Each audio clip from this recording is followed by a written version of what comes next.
हरिहन्तानं नमो सिद्धानं नमो आयर्यानं नमो वज्रायानं नमो लोये सहसाहुनं।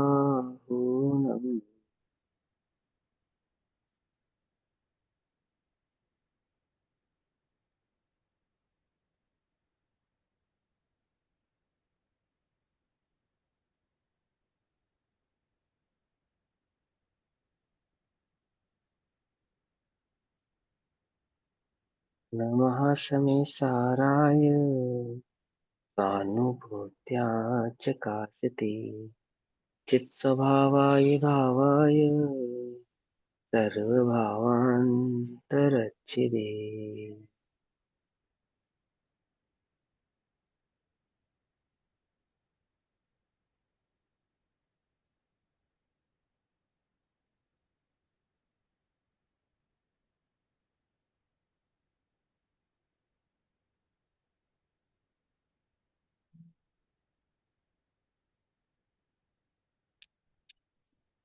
हमारी दोपहर कालीन कक्षा का विषय चल रहा है श्री समेसार जी।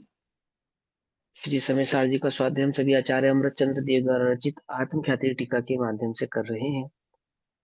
आत्मख्याति टीका में सर्वश्रुत ज्ञान अधिकार 5 नंबर, पेज नंबर 585, 585, गाथा नंबर 413, 413।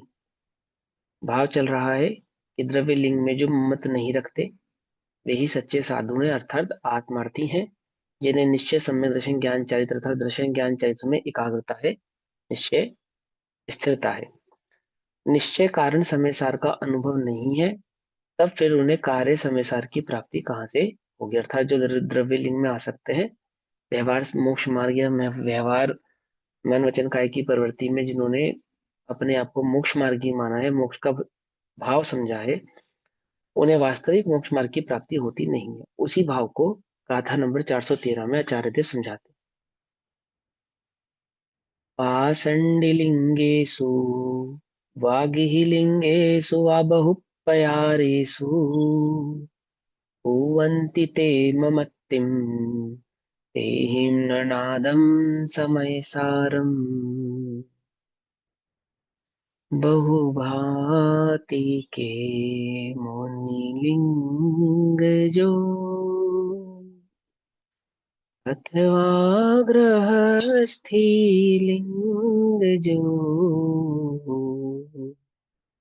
ममता करे उनने नहीं जाना समय के सार को।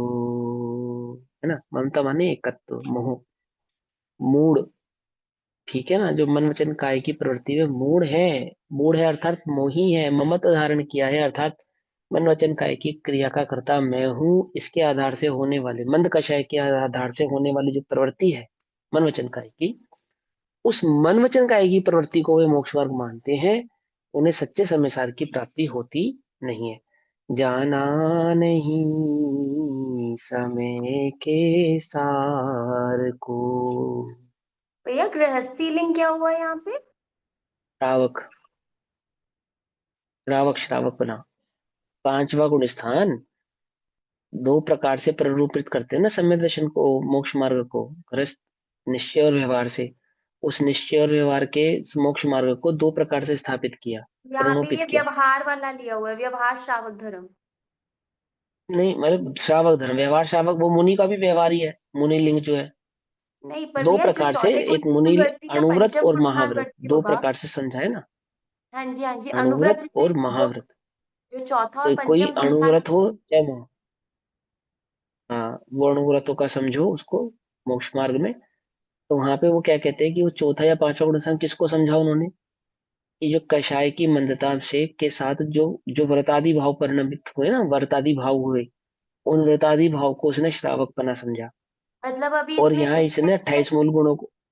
अनंतानुबंधी और अप्रत्यक्षान का अभी अभाव नहीं हुआ है। नहीं हुआ, नहीं हुआ, नहीं हुआ, ठीक है। अभी नहीं हुआ। ठीक। नहीं हुआ, ठीक है ना। अणुव्रत धारण कर लिया तो मैं श्रावक हो गया, और महाव्रत धारण कर ले तो मैं मुनि हो गया, है ना। तो ऐसे बहुभांति के मुनिलिंग जो अथवा गृहस्थ लिंगी हैं, गृहस्थ लिंग कहने का मतलब है पांचम पंचम स्थान तक के जो एल्लक छुल्लक आदि हैं वे, उनको। जो बहु प्रकारेषु बहुत प्रकार के पाषाण लिंगेशु व मुनिलिंगों में, ग्रही लिंगेशु व अथवा गृहस्थ लिंगों में ममत्वम कुर्वन्ति, ममता करते हैं, अर्थात यह मानते हैं कि यह द्रव्य लिंग ही मोक्ष का दाता है, अर्थात ये अणुव्रत और महाव्रत ही मोक्ष के दाता है। अब अणुव्रत और महाव्रत मोक्ष के दाता है या नहीं है, ये बहुत अच्छे से समझना पड़ेगा। होंगे उपचार से। अनिवार्य रूप से, हाँ, उपचार होंगे से। अनिवार्य रूप से, परंतु इनके कारण मोक्ष नहीं होगा। तिल मात्र भी कारण नहीं है मोक्ष का, क्या नगनता, लेकिन नगनता के बिना नहीं होगा, ये भी नियम है, ठीक है ना। पर कोई कहे कि नगनता के कारण हुआ है, तो नहीं हुआ, तो आत्मा की स्थिरता के कारण है, वो तो उसका लक्षण मात्र है, ठीक है ना।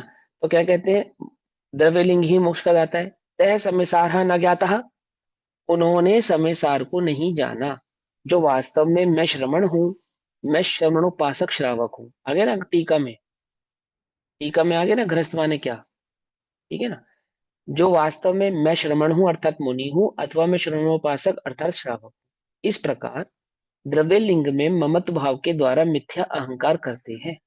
मैं अणुव्रती हूँ या मैं महाव्रती हूँ, अथवा, अब ये तो अणुव्रती और महाव्रती तो श्रावक का उत्कृष्टपना अणुव्रत हो गया, और मुनि का उत्कृष्टपना महाव्रत हो गया, लेकिन इसके अंदर सब गर्भित हो गए। जितने भी हम बाहर में व्यवहार में स्थित है, अर्थात हम क्या कर रहे हैं, अगर हमें श्रावक पने में एकत्व है या नहीं है, ममत्व है या नहीं है, देव दर्शन गुरु उपासना स्वाध्याय संयम तपोर दान षटकर्माणी दिने दिने, ये जो 6 प्रकार के कार्य श्रावक के बताए, 5 जो अणुव्रत है वे तो है ही। मान लो किसी ने अणुव्रत धारण नहीं किए, तो इस बात में संतुष्ट है कि मैं शटावशक का पालन पालन करता हूँ इसलिए मैं श्रावक हूँ, अथवा मैं 5 उदंबर फलों का त्यागी हूँ और 3 मकार का त्यागी हूँ तो मैं श्रावक हूँ, अथवा मैं सप्तव्यसन का त्यागी हूँ, रात्रि भोजन का त्यागी हूँ तो मैं श्रावक हूँ, इसलिए श्रावक हो क्या, बोलो, श्रावक हो या नहीं हो। देखो एक बात समझना ध्यान से, थोड़ी समझने वाली बात है ना। हम जैन है या नहीं है, जैन है या नहीं है, उपचार से, उपचार से, है ना। अच्छा, अब मैं पूछूं कि निश्चय से जैन कौन है, तो आप क्या कहोगे, कि सम्यक दृष्टि जिसने या आत्मज्ञान। मुनिराज, ऐसे कहोगे ना। लेकिन नहीं, वो भी उपचार से ही है, वो भी उपचार से ही है। आत्मा हिंदू मुस्लिम सिख ईसाई या जैन नहीं होता, आत्मा तो चैतन्य भाव है, या हिंदू मुस्लिम सिख ईसाई या जैन है तो ये शरीर का होता है, ये शरीर की अपेक्षा से हमें नाम प्राप्त होता है ना। उपासना की अपेक्षा से, उपासक भाव की अपेक्षा से, मार्ग की अपेक्षा से जीव को जैन कह के संबोधित किया जाता है तो वो जीव है, तो वो चैतन्य है। इसलिए धर्म किसको कहा, जो जैन धर्म का पालन करता हो उसे जैन है, या जो देवशास्त्र गुरु की श्रद्धा करता हो वो जैन है, ऐसा नहीं। वस्तु के स्वभाव को धर्म कहा, पत्तु साहो धम्मो, समझे नहीं समझे। जैसे अग्नि ना हिंदू है ना मुसलमान है ना जैन है ना सिख है ना ईसाई है, ऐसे आत्मा क्या है, एक चैतन्य भाव है, जो उस चैतन्य भाव को जाने, समझे, वो मोक्ष मार्गी है, वो रत्नत्रय का धारक है। क्योंकि उस भाव को, उस वस्तु के भाव को ये जैन धर्म समझाता है, इसलिए मेरा धर्म जैन है, क्योंकि उस वस्तु के भाव को, उसके स्वभाव की ये खबर करा रहा है, इस अपेक्षा से मैं जैन हूँ। मान लो ये वस्तु स्वभाव की खबर नहीं करा रहा होता, फिर जैन होना कोई गर्व की बात थोड़ी होती, नहीं है सर मैं जैन। अगर मान कर चलो हमारा नाम जैन ना होता, कुछ और होता, तो हम अपने को कुछ और, मतलब उस अपेक्षा से एक्सेप्ट करते कि हाँ मैं बेसिकली, इसलिए नहीं कि हम जैन है, बात यह है कि वो वस्तु का स्वभाव समझा रहा है। वो धर्म क्यों है धर्म, हम उसको धर्म क्यों कह रहे हैं जैन को, या जैनिज्म को हमने प्रमोट क्यों कर रहे हैं, जैनिज्म का हमारे साथ हम जिसका व्यवहार पालन कर रहे हैं कि हाँ हम जैन, ऐसा गर्व है हमें, तो इसके पीछे बेसिक कारण ये नहीं है क्योंकि वो देवशास्त्र गुरु का उपासक है। सच्चा ज्ञानी ये बात जानता है क्योंकि ये वस्तु के स्वभाव को बदला रहा है ना ये धर्म, इसलिए इस धर्म को महान कह रहा है वो। कुछ बात समझ में ही नहीं, सिद्धांत, सिद्धांत जैसे जैसे मैथमेटिक्स के सूत्र होते हैं, तो सूत्र ही मैथमेटिक्स को मैथमेटिक्स बनाते हैं। समझ में ये बात नहीं? समझ, यदि सिद्धांत नहीं हो तो उसको मैथमेटिक्स नहीं बनाएंगे। विज्ञान को विज्ञान के सूत्र ही विज्ञान बनाते हैं। ऐसे ही इस धर्म को, जैनिज्म को, इसका जो सूत्र है वो उसी ने से महान बनाया है। तो क्या है इसका सूत्र? कि वो वस्तु के स्वभाव की चर्चा करता है। और मैं क्या हूं? एक वस्तु हूं या नहीं हूं? मैं एक वस्तु हूं या नहीं हूं? एक मैं वस्तु। मेरे स्वभाव की बात कह रहा है वो। मेरा स्वभाव कैसा है? क्या है मेरा स्वभाव? क्या है? मंदिर जाना मेरा स्वभाव है, पूजा करना मेरा स्वभाव है, व्रत करना मेरा स्वभाव है, उपवास करना मेरा स्वभाव चैतन्य है, मात्र। नगन होना चैतन्य मेरा मात्र। स्वभाव। हाँ, स्वभाव तो चैतन्य है। स्वभाव तो चैतन्य है। आचार्य कह रहे स्वभाव तो चैतन्य है, चैतन्य की स्थिरता मोक्ष मार्ग है। अब तुम इसके सिवा जिसको भी मोक्ष मार्ग मान रहे हो, कहने में आपत्ति नहीं है। यदि तुम मान रहे हो तो तुम ममत्व को धारे हो, तुम्हें नहीं प्राप्ति होगी। कुछ बात समझ में आ रही है नहीं आ रही? तुम कह किसको रहे हो? जो स्वभाव को जानेगा, स्वभाव की अपेक्षा से अग्नि, किसको किस किसको अग्नि कहेंगे हम? बोलो, अग्नि किसको कहें? कुछ बात समझ में नहीं? भाई, उष्ण। जिसमें उष्णता है, जिसमें उष्णता है, जिसमें प्रकाश है। उष्णता और प्रकाश, ये दो लक्षण है जिसके अंदर। वो दो लक्षणों वाले भाव को ही हम अग्नि कहेंगे, अन्य भाव को अग्नि नहीं कहेंगे।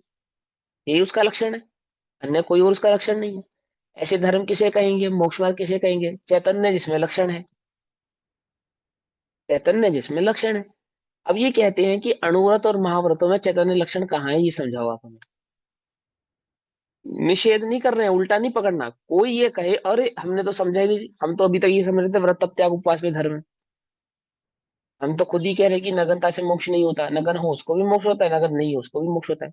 पीताम्बर संप्रदाय ने क्या सूत्र पकड़ा? ये सूत्र पकड़ा ना, नगन को भी होता है और ग्रस्त को भी होता है, मुनि को भी होता है और ग्रस्त को भी होता है, पुरुष को भी होता है, स्त्री को भी होता है। क्यों होता है? क्योंकि मोक्ष आत्मा को होता है।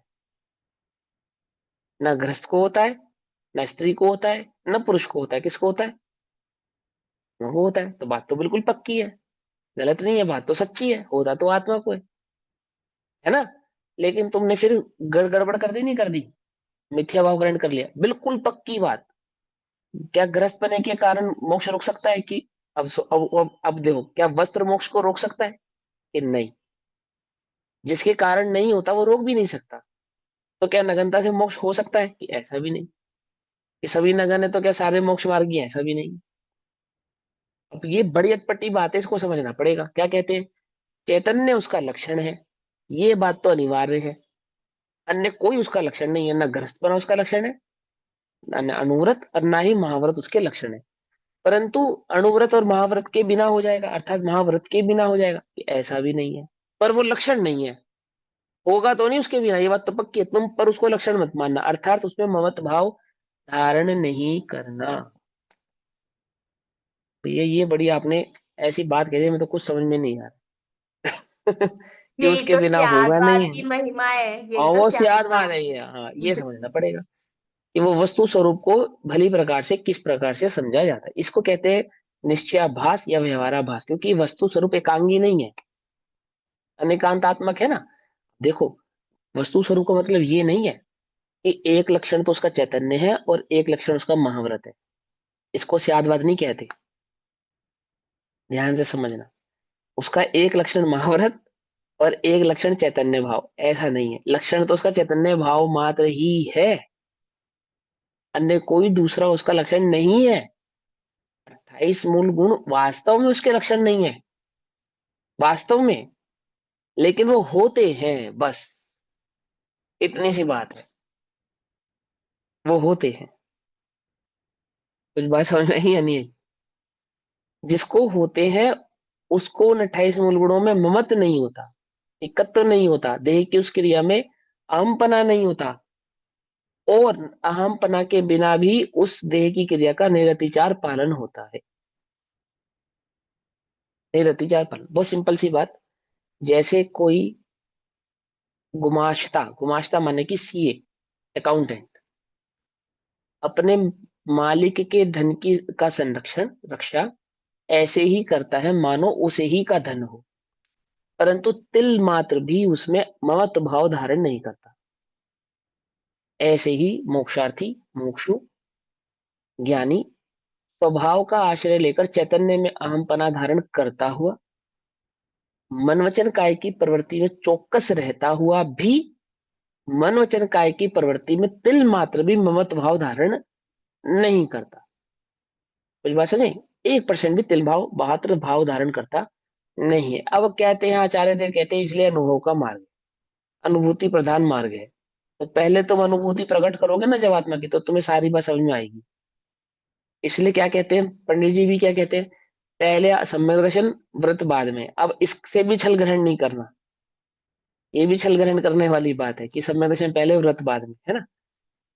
होते तो व्रत बाद में ही है, उसका तो निषेध ही नहीं है। लेकिन अब इसी से बात को समझना पड़ेगा, है ना।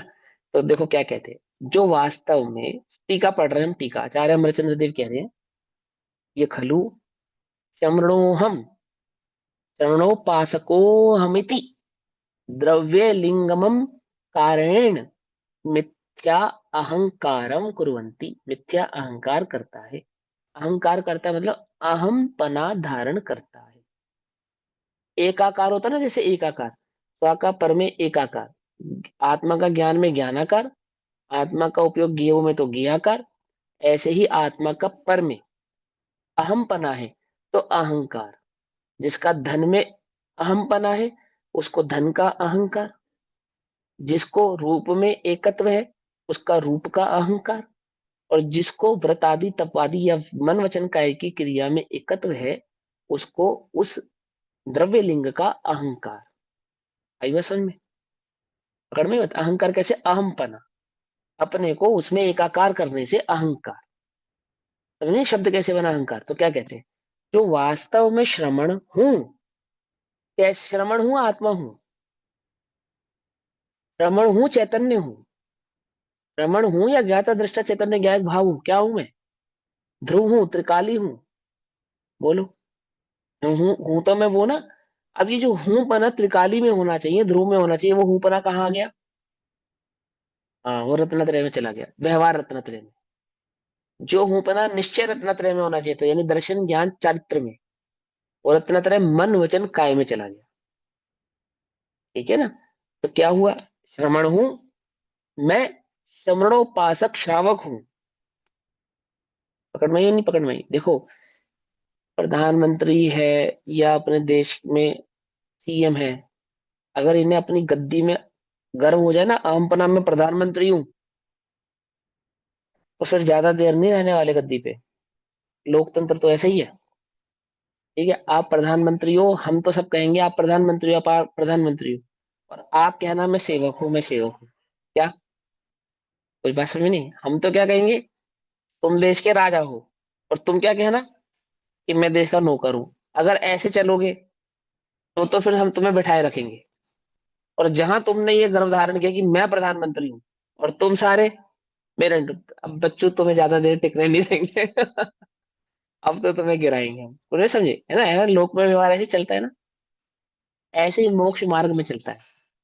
अहमपना तो करो आत्मा में, है ना। और रत्नत्रय का पालन व्यवहार से भी होगा। तुमने वहां अहमपना धारण किया तो मोक्ष मार्ग से नीचे गिर जाओगे बच्चे, फिर मोक्ष मार्ग नहीं है तुम्हारा। होगा तो सही, लेकिन तुम्हें अहमपना किस में धारण करना है? चैतन्य रत्नत्रय मार्ग में, उसमें उस ज्ञान दर्शन चारित्र भाव में। उस मन वचन काय की प्रवृत्ति में गलती करना मत, और भूल से भी उसमें अहमपना धारण कर मत लेना।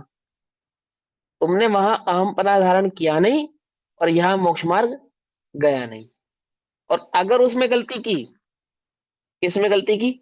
उस मन वचन काया में, तो भी नहीं बचोगे, तो भी मोक्ष मार्ग छूट जाएगा हाथ से। कि आप हमें ये कैसी सजा है? कि भैया ये सजा नहीं है, ये मार्ग ही ऐसा है ना, ये है सियादवाद मार्ग। तो क्या कहते हैं, जो वास्तव में श्रमण हूं, हूं, और या मैं श्रवणोपासक हूँ। यहाँ पे मेन बात है हूँ किस में आ रहा है ना। इस प्रकार द्रव्य लिंग में ममत्व भाव के द्वारा मिथ्या अहंकार करते हैं, वे अनादि रूढ़ अर्थात अनादि काल से समागत। ठीक, अनादि से उसी धारा के चलने वाले रूढ़, अनादि रूढ़ व्यवहार में मूढ़ मोही होते हुए, है ना, क्या लिखा आचार्य देव ने? मूढ़। मूढ़ माने मोही, मोही माने ममत्व को धारण करते। मूढ़ है, मूढ़ माने समझते हो, मूर्ख है।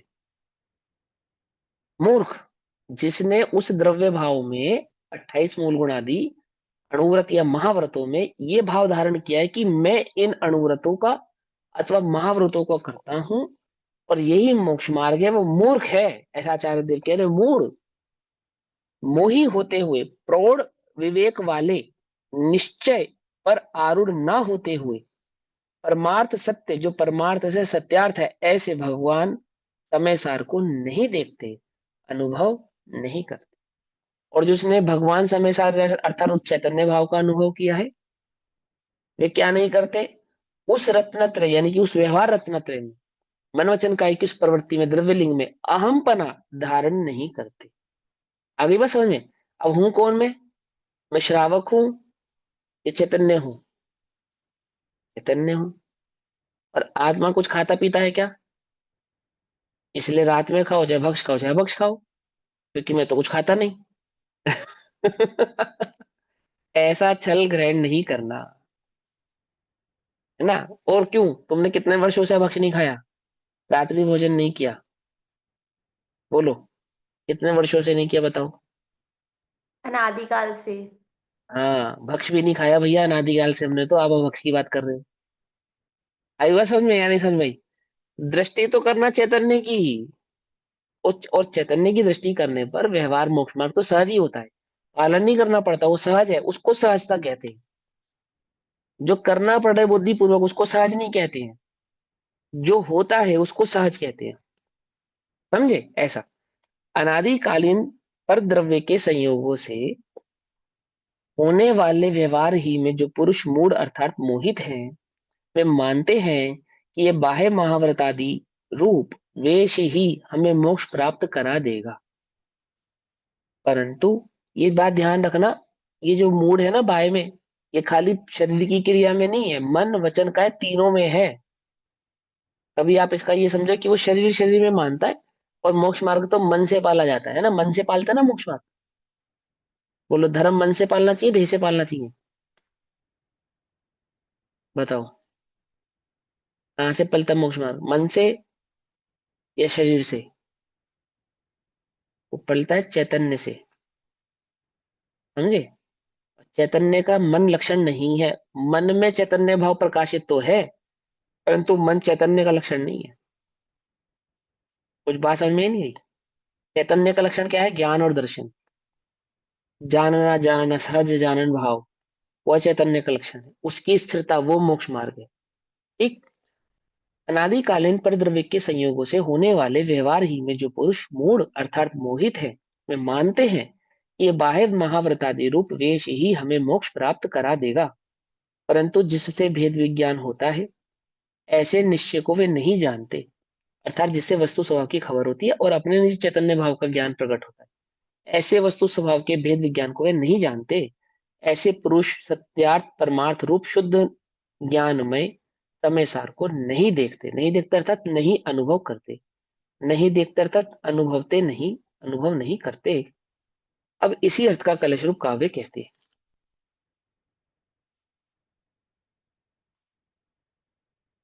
कलश 242, 242।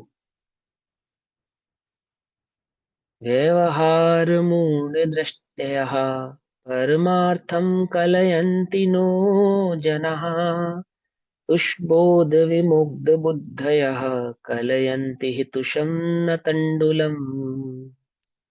व्यवहार विमूढ़ दृष्टयः जनः, जनः माने जन, लोग, जीव, परमार्थः न कलयन्ति, परमार्थ न, परमार्थ को नहीं, कलयन्ति पहचानते, जिनकी दृष्टि, बुद्धि, दृष्टि को ब्रैकेट में डाल दिया, बुद्धि। और दृष्टि का वास्तविक अर्थ है उपयोग। हमें आगम में दृष्टि माने उपयोग, ज्ञानोपयोग ज्ञान दृष्टि, दर्शनोपयोग दर्शन दृष्टि, है ना, दृष्टि वो। उपयोग को ही दृष्टि कहते हैं, उपयोग को ही बुद्धि कहते हैं, उपयोग को ही प्रज्ञा कहते हैं, उपयोग को ही ज्ञान कहते हैं, उपयोग को ही मन कहते हैं। है ना, कितने ज्ञान है हमारे पास? एक दिल से सोचते हैं हम, दिमाग से सोचते हैं हम, है ना, ऐसे है ना। ऐसा नहीं है, एक ज्ञान ही करता है जो करता है। हाँ, ऐसे कोई पांच छह प्रकार के ज्ञान नहीं है हमारे पास। ठीक है ना। तो क्या कहते हैं, जिनकी दृष्टि व्यवहार में ही मोहित है, ऐसे पुरुष परमार्थ को नहीं जानते। इसमें मोहित है, व्यवहार में मोहित है। यह तुष बोध विमुग्ध बुद्धि तुषम कलयंती न तंडुलम। अर्थात जैसे जगत में जिनकी बुद्धि तुष के, यानी कि वो जो चावल का जो छिलका होता है, तंडुलम यानी तंदुलम, तंदुल यानी कि चावल, उदक तंदुल, उदक जल, तंदुल चावल। तो जैसे जगत में जिनकी बुद्धि तुष के ज्ञान में ही मोहित है, मोह को प्राप्त हुई है, ऐसे पुरुष तुष को ही जानते हैं, तंदुल चावल को नहीं जानते। अब जिन्होंने चावल कभी देखा ही नहीं, वो तंदुल को ही चावल समझ रहे हैं, और सॉरी तुष को ही चावल समझ रहे हैं, तंदुल समझ रहे हैं। जो धन धान के छिलकों पर ही मोहित हो रहे हैं, उन्हीं को कूटते रहते हैं। उन उन्होंने चावलों को जाना ही नहीं। इसी प्रकार जो द्रव्यलिंग आदि व्यवहार में मुग्ध हो रहे हैं, अर्थात जो शरीर आदि की क्रिया में ममत्व किया करते हैं, है ना। शरीर आदि को माने मन वचन का, में जिनका एकत्व भाव धारण किया है, ममत्व भाव जिन्होंने धारण किया है, उन्होंने शुद्ध आत्म अनुभव रूप परमार्थ को जाना नहीं है। फिर बोले उन्होंने शुद्धात्म अनुभवन रूप, अनुभवन रूप शुद्धात्म अनुभवन रूप परमार्थ को, परमार्थ माने वस्तु को, वस्तु के स्वभाव को, परम आर्थ, अर्थ माने प्रयोजन, किसका, वस्तु का, प्रयोजन के परम भाव को जाना नहीं है। अर्थात ऐसे जीव शरीर आदि पर द्रव्य को ही आत्मा मानते हैं, और वे परमार्थ आत्मा के स्वरूप को जानते ही नहीं है। अब आगामी गाथा का सूचक काव्य कहते हैं। स्वागता, कलश नंबर 243 टू 43। द्रव्यलिंगम ममकार मिलते, ईश्वरयते समय सार एव ना। द्रव्यलिंग मिह यत् किला किलान्यतो ज्ञानमेक मिदमेव ही स्वतः। अब लय भूल जाते ना तो सही से पढ़ते नहीं, गलत पढ़ते हैं। देखो, द्रव्य लिंगम मकार मिलिते दृश्यते समय सार ऐवना। अर्थात देखते नहीं, किसको, समय के सार को, समय सार को, समय सार भाव को नहीं देखते। द्रव्य लिंग में यत किलान तो ज्ञान मेक मिदमेव ही स्वतः। अर्थात जिनकी बाहर से दृष्टि हटेगी ना, ज्ञान स्वभाव में स्वतः ही दृष्टि उसकी टिकती है। क्या कहते हैं, द्रव्य लिंग ममकार, ममकार मेरा पना मेरा है, अहंकार मैं हूं, ममकार मेरा है।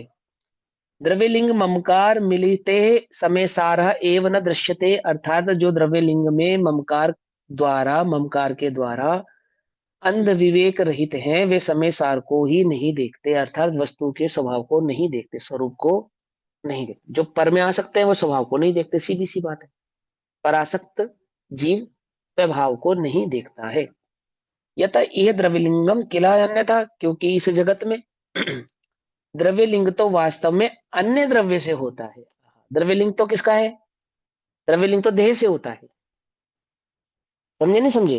देखो, साधु में द्रव्यलिंग और भावलिंग, ठीक। अरिहंतों में भी द्रव्यलिंग और भावलिंग होते होंगे, और फिर सिद्धों में भी द्रव्यलिंग और भावलिंग होते होंगे। बोलो, अब है क्या, अरिहंतों में द्रव्यलिंग का एक ऑप्शन होता है, ठीक है ना। क्या ऑप्शन है, माने अरिहंत की जो देह है ना, वहां भावलिंग के साथ द्रव्यलिंग वर्त रहा है, तो वहां पे द्रव्यलिंग है ना, वो पहचान, लिंग माने पहचान, ये अरिहंत है, इसको पहचाना हमने। कैसे पहचाना, तो सदेह है इसलिए पहचाना, उसको वहां पे द्रव्य कहते हैं। पकड़ में ही बात नहीं, पकड़ में, लिंग माने पहचान। अब अन्य जीव पहचान करे तो कैसे पहचान करेगा, वो द्रव्य से पहचान करेगा। लेकिन मैं मेरी पहचान कैसे करूं, बोलो। देखो, जब कोई खो जाता है, खो जाता है, आजकल तो एआई है, ये थंब प्रिंट्स और ये सब जमाना आ गया ना, एडवांस हो गई टेक्नोलॉजी। तो पुराने जमाने में जब किसी अपराधी की पहचान जानी होती थी, या किसी गुमशुदा की पहचान जानी होती थी, तो क्या करते थे कि ये पूछते थे कि उसकी पहचान बताओ। मतलब मात्र चेहरा नहीं, खाली चेहरे से बात नहीं बनेगी। तो कहते थे कि एक बॉडी स्पॉट भी बताना पड़ता था, कि अगर किसी के शरीर पे कोई दाग है, कोई तिल है, कोई चिन्ह है, तो वो बतलाते थे। पुराने जमाने में वो जो टैटू पर गड़वाते थे ना, वो कहीं त्रिशूल बनवा लिया, कहीं नाम लिखवा दिया, कहीं कुछ करवा लिया, वो सिर्फ एक पहचान के लिए होता था, कि वो व्यक्ति अगर कभी बाय चांस कभी ऐसा हो कि खो जाए या इधर उधर हो जाए, या ऐसा कुछ हो जाए, तो उसकी पहचान हो सके। ठीक है ना। ये प्रथा, इसी प्रथा का अनुसरण जापान ने किया। क्या किया जापान ने? जापान क्या करता था कि जब भी अपने, जापान ने भी किया और ब्रिटिश सरकार ने भी किया, दोनों ने किया। ब्रिटिश सरकार क्या करती थी पहले तो वो समझ लो, अभी भैया कहेंगे टैटू सिखाने लगे, लेकिन ये अगर वो चीज समझ में आएगी ना, ये बात समझ में आ जाएगी बहुत अच्छे से। ब्रिटिश गवर्नमेंट ने क्या काम किया कि उसने जब भी किसी अपराधी को पकड़ा, अपराधी पकड़ा ना, क्योंकि फोटो वाला सिस्टम नहीं था, हर किसी का फोटो संभाल के रखा जा सके, सिर्फ नाम ही एक मात्र पहचान हुआ करती थी, और नाम कोई भी बदल सकता था। बहुत आसान था नाम बदलना, खास करके अपराधियों के लिए। तो क्या करते थे, अब बायोमेट्रिक सिस्टम तो था नहीं, तो एक टैटू बनाते थे उसके शरीर पर, एक टैटू गुदवा देते थे। वो टैटू इस बात की पहचान था कि ये सजा काट चुका है, ये अपराधी है। समझे, एक विशेष प्रकार का टैटू उसके शरीर पर बना दिया जाता था। और जब भी कोई अपराधी पकड़ा जाता था, तो सबसे पहले उसका उसका शरीर चेक किया जाता था। अगर उसके शरीर पे कहीं टैटू है, कोई निशान इस प्रकार का है, तो उसे निश्चित कर लिया जाता था कि ये व्यक्ति अपराधी है, ये पहले भी सजा काट चुका है, अर्थात इसको पुलिस पहले भी पकड़ चुकी है। एक, और जापान ने क्या काम किया कि जापान एक छुपा हुआ टैटू बनाता था। छुपा हुआ टैटू माने शरीर के ऐसी जगह पे टैटू बनाना जो अचानक से एकदम से कोई देख ना सके। ठीक है ना। कमर पे, पेट पे, पीठ पे, इसी तरह के अंगों पे टैटू बनाना क्यों बनाते थे? कि वहां एक पहचान बनाने के लिए सिस्टम बनाए, कम्युनिटी बनाई, कि जो स्मगलर्स हैं, कि ये जो व्यक्ति है जो सामने मेरे से डील करने आया है, ये डील करने वाला व्यक्ति वही है या कोई और है, ये कैसे पहचानेंगे? हमें कैसे मालूम चलेगा? ना फोन, ना फोटो, सिर्फ नाम और एक चिट्ठी, इससे ज्यादा तो कुछ नहीं है। तो उन्होंने पहचान बनाने का एक तरीका बनाया कि उसके शरीर पे अमुक प्रकार का टैटू होगा। ये अमुक टैटू यानी कि चिन्ह उसके शरीर पे प्राप्त हो जाए, तो तुम समझ जाना क्या है, ये वह अपराधी है, मना अथवा ये हमारी ही टीम का मेंबर है। अभी बात समझ में आ गई ना, सिंपल। तो लक्षण है, वो चिन्ह है, वो चिन्ह क्या है? वो पहचान बतला रहा है। पहचान है? किसकी पहचान बतला रहा है? उस व्यक्ति, अपने इंट्रोडक्शन देना ना मुझे, जब मुझे मेरा इंट्रोडक्शन सामने वाले को देना है, ये साबित करना है कि मैं हिमांशु हूं। क्या साबित करना है मुझे? मैं हिमांशु। पुरानी पिक्चरों में देखा ना, दो दो हीरो खड़े हो गए आके, वो कह रहे नहीं जैसा मैं असली हूँ, नहीं जैसा मैं असली हूँ, इसकी जायदाद का वारिस नहीं तो मैं हूँ, नहीं मैं हूँ। तो माँ माँ पहचान लेती है। लेकिन उसमें लक्षण क्या होता है पहचानने का? बेसिकली कि इसके शरीर पे बचपन में अमुक जगह एक तिल था, तो तिल पहचानते हैं। अच्छा हाँ, इसके शरीर पे तिल है, इसके शरीर पे तिल नहीं है, ये असली वाला है ना? है ना? अभी अब ध्यान से समझना इस उदाहरण को। मुझे मेरा इंट्रोडक्शन आपको देना है, तो मुझे क्या चाहिए? किसी की जरूरत है? तिल की जरूरत है, निशान की जरूरत है ना, चिन्ह की जरूरत है, ये साबित करने के लिए कि मैं वही व्यक्ति हूँ। बायोमेट्रिक है ना, आधार कार्ड दिखाया आपने कि मैं हिमांशु हूँ, ट्रेन में दिखाया या एयरपोर्ट पे दिखाया, क्या है वो? पासपोर्ट क्या है? आपकी पहचान। लेकिन अगर आपको अपने आप से पूछना है कि मैं हिमांशु हूँ या नहीं, तो क्या मेरे को अपना आधार कार्ड देखना पड़ेगा? या मेरे को अपना पासपोर्ट खोलना पड़ेगा? या मुझे अपने तिल देखने पड़ेंगे, हाँ हाँ तिल है, हाँ मैं हिमांशु हूँ, ऐसे ऐसे पहचानूंगा मैं अपने आप को? मुझे पहचानना है कि मैं हिमांशु हूँ, तो मुझे इनमें से कौन से लक्षण देखने पड़ेंगे, जितने भी लक्षण मैंने दूसरों के लिए बनाए हैं, ये बताओ आप। कुछ बात समझ में आ रही है, नहीं आ रही है? यदि मुझे मेरी पहचान करनी है, तो इतने जो लक्षण बनाए गए थे, तिल, निशान, टैटू या पासपोर्ट या आधार कार्ड, क्या इन सब की जरूरत मुझे मेरे लिए है? नहीं। लेकिन मुझे किसी अन्य को साबित करना है तो जरूरत पड़ेगी। सीधी सी बात है ना। ऐसे ही ये द्रव्यलिंग है ना, रत्नत्रय का जो रिवीलिंग है, ये किसके लिए है? किसके लिए? ये मोक्ष मार्ग की जो प्रवृत्ति प्रशस्त हुई, प्रशस्त होगी, मार्ग जो प्रशस्त होगा अन्य जीवों के लिए, जो मार्ग प्रशस्त होगा वो कैसे होगा? वो तो चिन्ह से होगा, लेकिन वो मार्ग नहीं है। मार्ग, मेरा मार्ग क्या है? क्या वो चिन्ह मेरा मार्ग है? मुझे मेरी पहचान कैसे करनी है? मेरी पहचान तो मेरा चैतन्य भाव, मेरी अनुभूति है। कुछ बात समझ में नहीं है? यदि मैं अनुभूति से च्युत हूं, वास्तविक में हिमांशु नहीं हूं, अब मैंने सारे चिन्ह बना लिए अपने शरीर पर। जो नकली व्यक्ति को अपने आप को असली साबित करना होता है, तो क्या क्या करता है वो? नकली तिल भी बना सकता है, नकली टैटू भी बना सकता है, नकली आवाज भी बना सकता है, सब कुछ नकली कर सकता है। क्या नकली नहीं बना सकता? फिंगरप्रिंट्स, है ना? आजकल तो फिंगरप्रिंट भी बन गए, लेकिन वैसे क्या नकली नहीं बन सकते? बायोमेट्रिक्स में फिंगरप्रिंट्स नकली नहीं बनाए जा सकते, अथवा आंखों की पुतलियां, इन्हें नकली नहीं किया जा सकता। ऐसी ही स्वानुभूति, ये नकली नहीं हो सकती। जब मोक्ष मार्ग में, रियल मोक्ष मार्ग में आपकी पहचान होगी, तो स्वानुभूति से होगी। कुछ बात समझ में आई या नहीं? आप जगत के अन्य भोले जीवों को तो ठग सकते हो, किसके आधार पे? इसके आधार पे, तिल के आधार पे, निशान के आधार पे, अन्य अन्य किसी के आधार पे। लेकिन जो मास्टर होगा आपके समक्ष, वो तो सीधा आपके क्या लगेगा? सीधा फिंगरप्रिंट्स लेगा और वहीं से समझ जाएगा। क्या समझ जाएगा तो असली है या नकली है? कुछ बात समझ में आ रही है, नहीं आ रही है ना? कितना सिंपल है बायोमेट्रिक्स आज की डेट में। ये सीधा सीधा मोक्ष मार्ग का बायोमेट्रिक है। क्या है? आत्मानुभूति। वहां से पहचान होगी। जो ज्ञानी है, जो असली मोक्ष मार्गी है, जो रत्नत्रय के धारी हैं, जिन्होंने वास्तव मोक्ष मार्ग को अनुभूत किया है, वे सच्ची पहचान बतला रहे हैं उस जीव को कि भैया, असली पहचान तो आत्मानुभूति है। बाकी तो सब क्या है? आधार कार्ड भी नकली बन जाएगा, पासपोर्ट भी नकली बन जाएगा, इवन शरीर पे कोई निशान या तिल है तो वो भी नकली बनाया जा सकता है। यानी कि वो द्रव्यलिंग, वो सब नकली है। तो उसे अपनी पहचान मत समझ।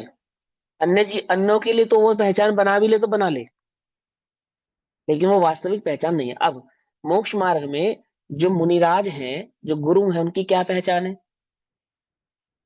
28 मूल गुण, 22 परिचय का सेवन, 22 परिचय का सहना, है ना? और निरतिचार, 28 मूल गुण, 5 महाव्रत। ये क्या है? 3 गुप्ती। क्या है ये मुनिराजों की पहचान है। किसके लिए है? मुनिराज की वास्तविक पहचान क्या है?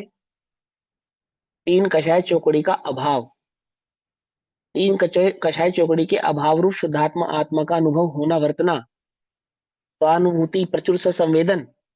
वो जो प्रचुर संवेदन है, वो लक्षण किसका है? वो मेरा लक्षण है। कौन जानता है? मैं जानता हूं। मैं मोक्ष मार्गी हूं या नहीं हूं, कैसे मालूम चलेगा? वो प्रचुर संवेदन, वो उसका वास्तविक लक्षण, वास्तविक आधार है, यानी वो फिंगरप्रिंट है वास्तविक। और बाकी के जितने भी लक्षण है, ये सब होंगे या नहीं होंगे? मेरी फिंगरप्रिंट एकदम ओके है। अब मैं आधार कार्ड बनवाऊं या नहीं बनवाऊं?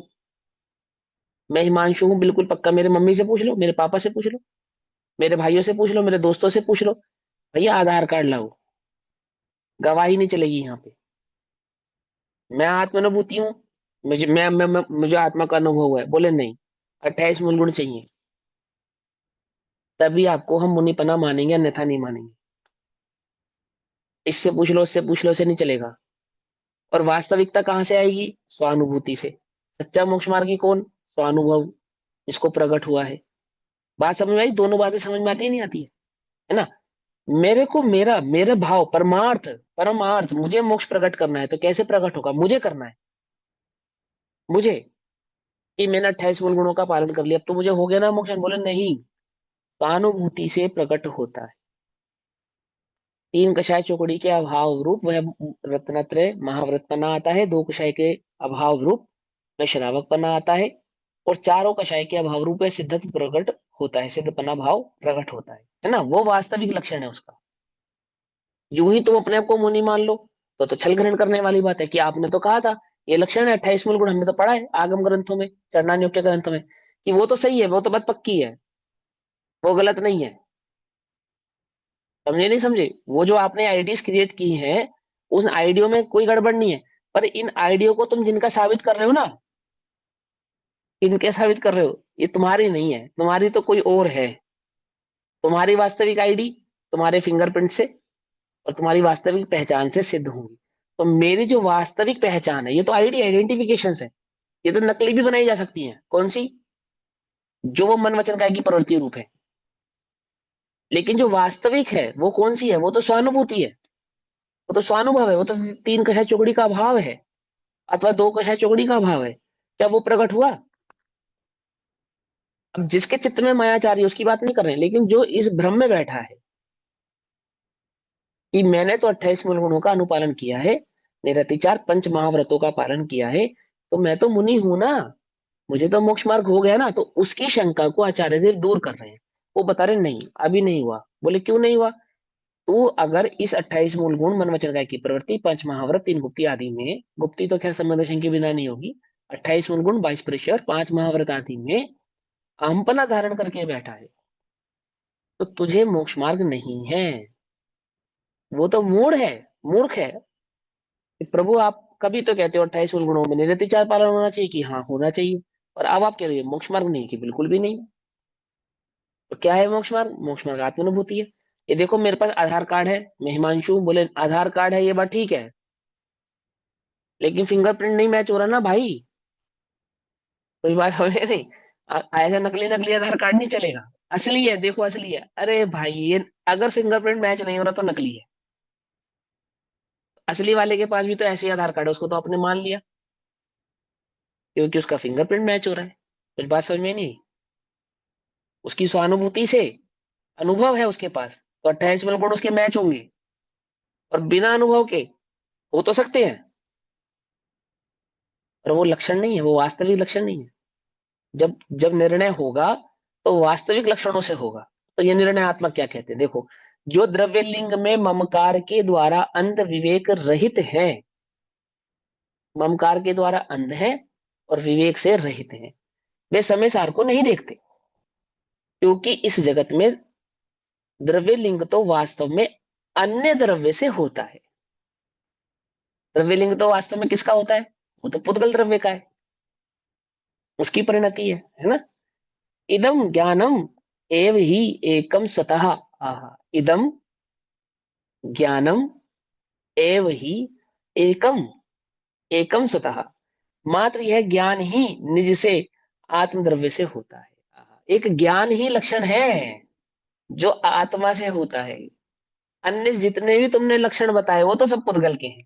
क्या कहा? अनुभव लक्षण तो ज्ञान का है, वो एकमात्र ज्ञान से होता है। और बाकी जितने भी लक्षण है वो सारे देह के हैं, वो बाहर से होते हैं। लक्षण तो वे भी हैं, परंतु वे वास्तविक लक्षण नहीं है। होने तो वे भी चाहिए, अनिवार्य होने चाहिए, अनिवार्य रूप से होते हैं, परंतु ना तो वे ज्ञानी के लिए स्वयं के लिए वे सच्चे लक्षण है, और ना ही जो वास्तविक मार्ग है उसके लिए वो सच्चे लक्षण है। सच्चा लक्षण तो क्या है? वह ज्ञान स्वभाव ही है। इसलिए क्या कहा उसको? ज्ञान ही लिंग है जिनका, न द्रव्य लिंग है न गृहस्थ लिंग है। वास्तविक लिंग क्या है उनका? ज्ञान लिंग। ज्ञान लिंग माने अनुभव, अनुभूति। अब कोई छल ग्रहण नहीं करे, छल ग्रहण नहीं करे अर्थात मैंने बताया ना, जो अन्य अन्य मतावलंबियां हैं, जीव हैं, उन्होंने क्या करा? इसी प्रकार के छल को ग्रहण किया, है ना। जो द्रव्य लिंग में ममत्व के द्वारा अंध है, उन्हें शुद्धात्म द्रव्य का अनुभव ही नहीं है, अनुभव ही नहीं है ना। जिनके पास ये जितनी जितनी नकली आइडेंटिटी है ना, आइडेंटिटी नकली है या असली है?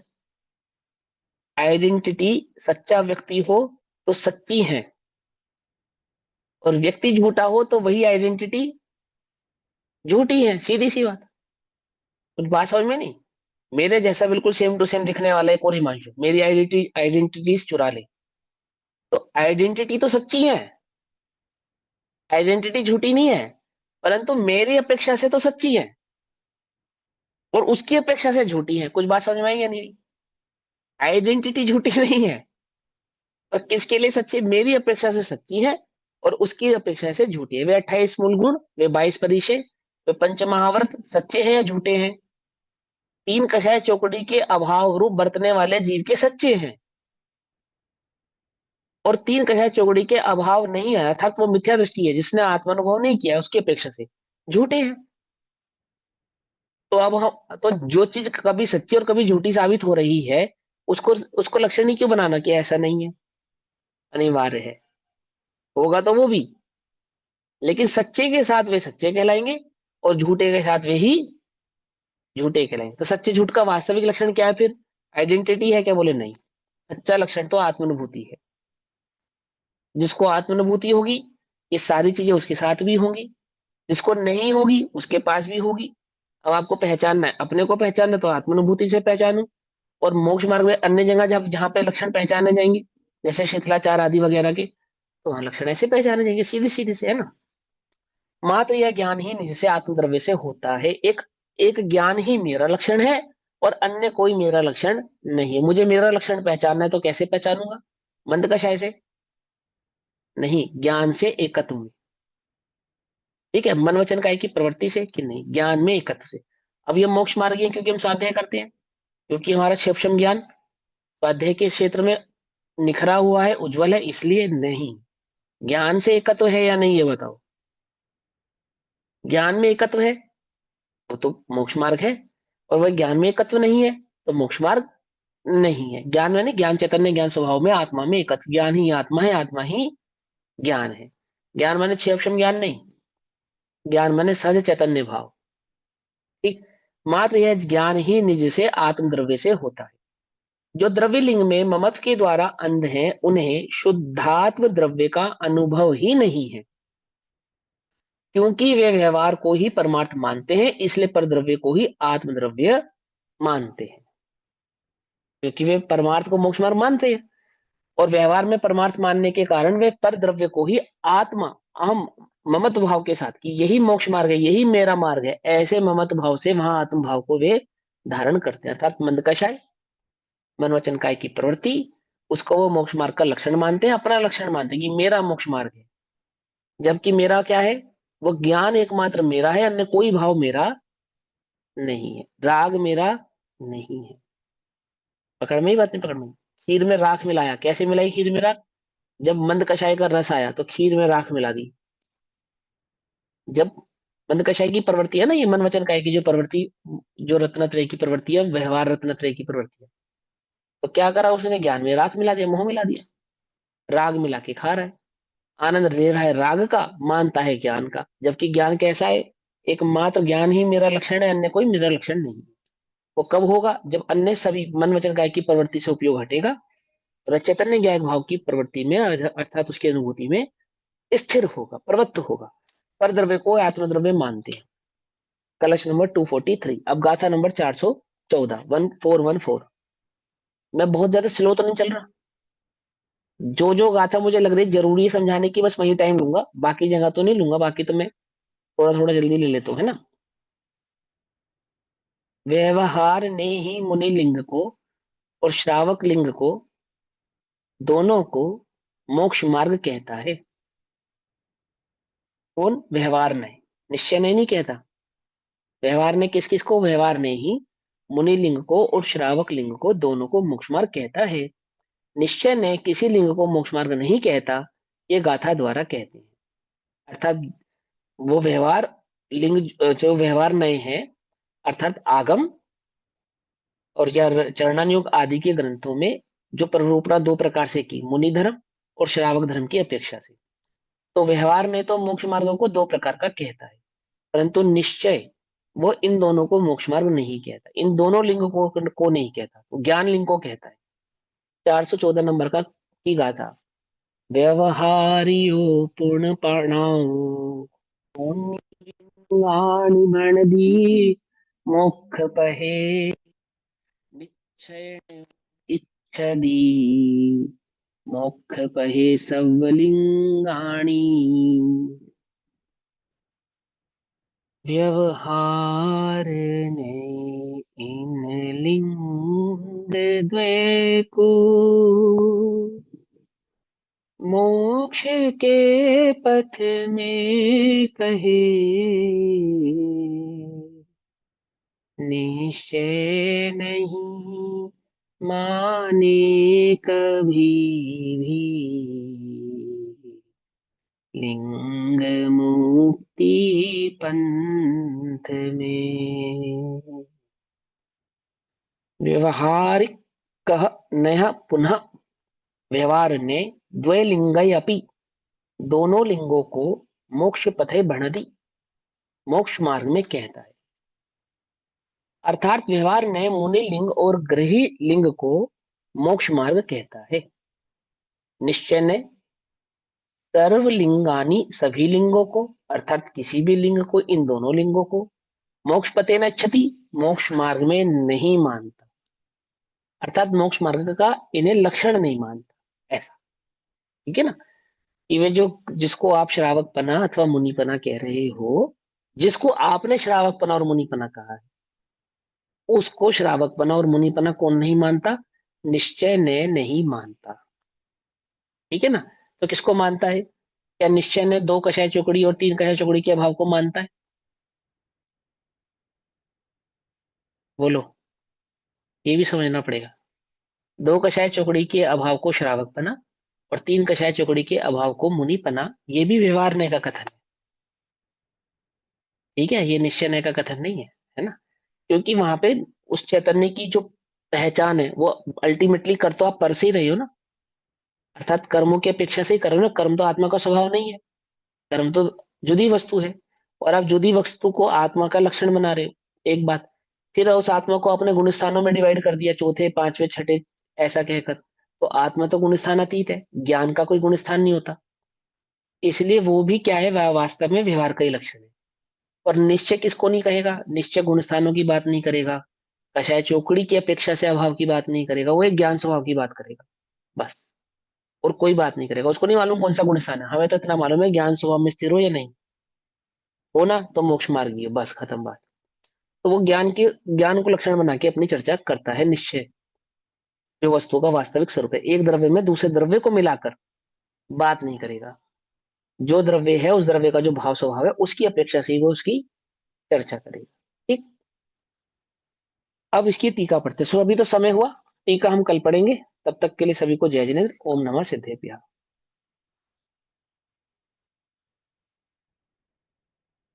निज निधि निज में बताई यह अनंत उपकार है उसके लिए जिनवाणी माँ को वंदना शतबार।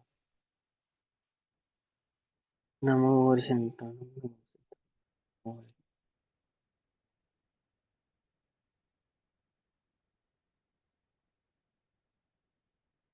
नमो